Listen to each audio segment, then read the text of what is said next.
Hi, I'm Matt Weissman with a special KMAT News Flash. The United States Department of Weights and Measures, in accordance with the changeover to the metric system already in use in most European countries, has informed me to inform you about the changeover to a new 10-letter alphabet, the decabet. Deca from the Greek meaning 10 and bet from our own alphabet. Let's take a look, shall we? A, B, C, and D, our most popular letters, will remain the same. However, E and F will be combined to form the letter E. G, H, and I will be combined to form the letter G.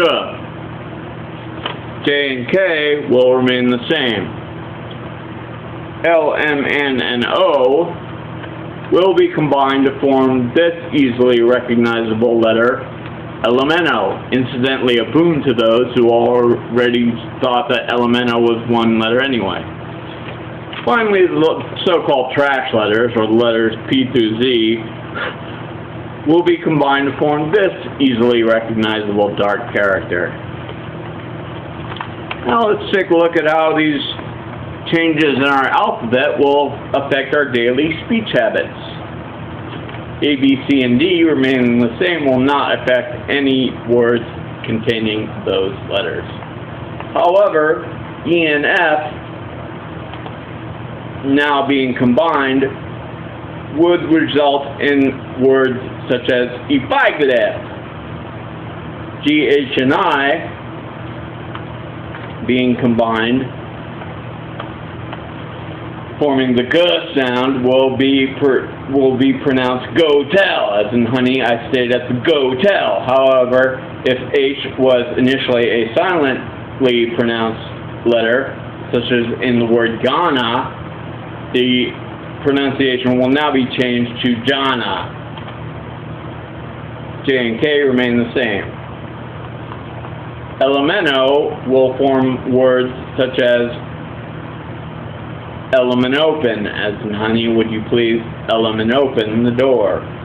Finally, the letters P through Z would make a common stop sign look like this.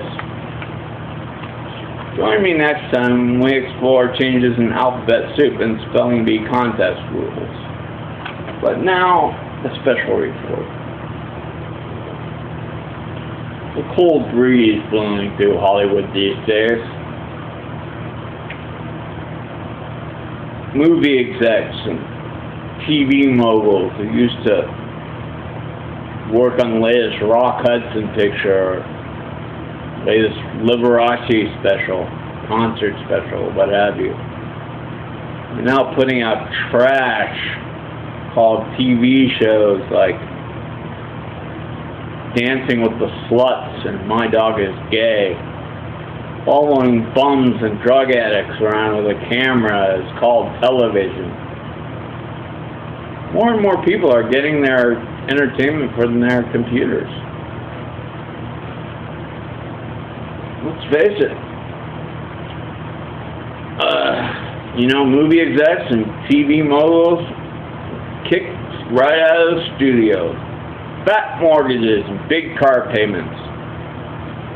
A lot of pants shading going on in Hollywood right now. Great time for a new company to swoop in real fast and make a buck, like the KMAT Network. That's us at the KMAT Network. Opportunistic, uncaring, cheap. Enjoy the show.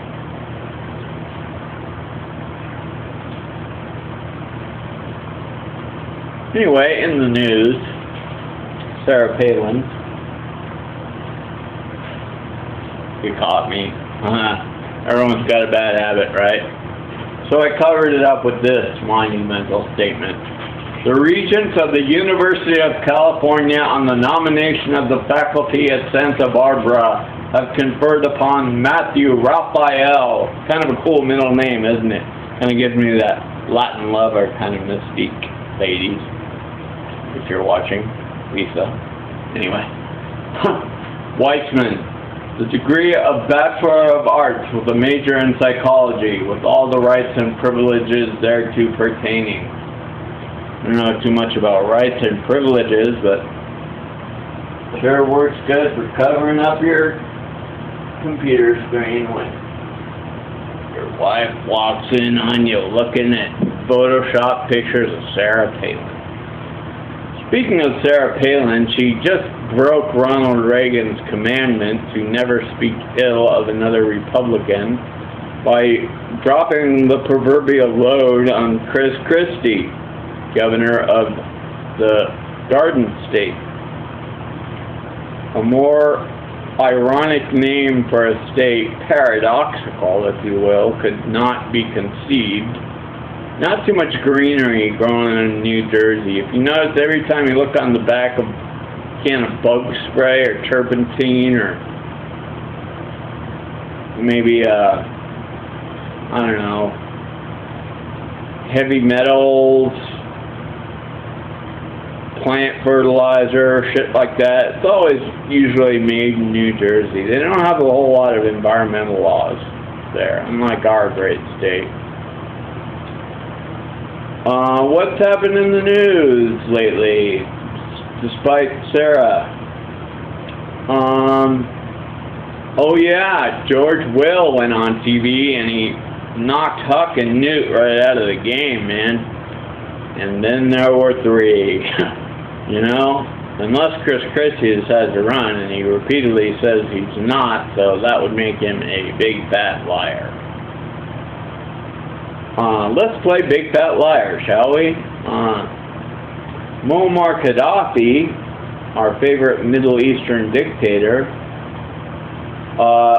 needs to get nuked. Let's just do the world a favor and bomb the shit out of this guy with a smart bomb or something. I mean, he always makes the same speech from the same goddamn balcony, so we know where he is. Collateral damage would be minimal, because all we'd get were a bunch of his buddies. Probably got his daughters and sons stashed somewhere up in France somewhere by now. If you ask me, that's what I would do. Anyway, anywho, Muammar Gaddafi, Glenn Beck, and Charlie Sheen are increasingly sounding the same. Have you noticed that? I mean, I played a game on the web the other day where you had to guess the source of the quote. And it was pretty hard, let me tell you.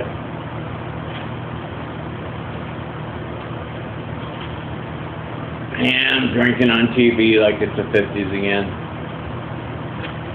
Until 1964, the world was a pretty cool place to be.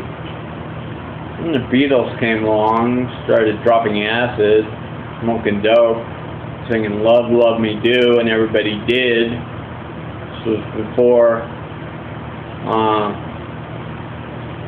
well, Roe v. Wade, so a lot of young girls ended up going to the nunnery.